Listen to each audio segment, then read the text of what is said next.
एक गांव में एक माँ बेटा रहते थे।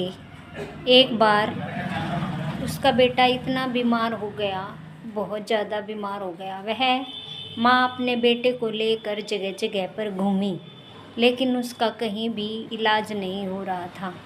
बेटे को कोई गंभीर बीमारी थी। गांव के सभी डॉक्टरों ने कह दिया था कि शहर के किसी बड़े हॉस्पिटल में इसका इलाज करवाना पड़ेगा।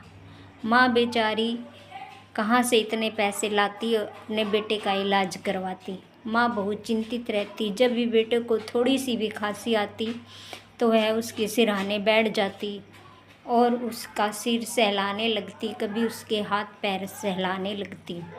माँ को अपने बेटे की बहुत चिंता थी। दिन रात इसी उधेड़बुन में रहती कि मैं क्या करूं कि मेरे बेटे को मैं ठीक करवाऊं। एक दिन भगवान ने उसकी सुनी और गांव में एक कंपटीशन था, प्रतियोगिता थी कि जो सबसे सुंदर घड़ा बनाएगा और जिसका घड़ा सबसे सुंदर होगा उसे बहुत बड़ा इनाम दिया जाएगा। माँ ने मन में ठान लिया कि मैं एक सुंदर घड़ा बनाऊंगी और वह बनाने में जुट गई। उसे अपने बेटे की बीमारी और प्रतियोगिता में मिलने वाला इनाम ही दिख रहा था। माँ ने बहुत मेहनत करी, दिन रात करके एक बहुत सुंदर घड़ा तैयार किया और प्रतियोगिता में पहुंच गई। वहां जाकर उसने उसमें भाग लिया और जब रिज़ल्ट आया तो उसका घड़ा सबसे सुंदर था और उसे एक बहुत बड़ी धनराशि प्राप्त हुई।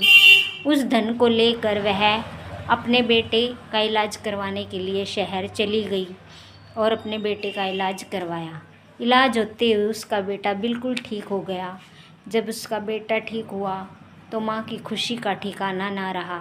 सभी गांव वाले राधा की वाहवाही कर रहे थे कि उसने अपनी सच्ची लगन और माँ की ममता के लिए अपने बेटे को ठीक करवा लिया। ऐसी होती है माँ की ममता।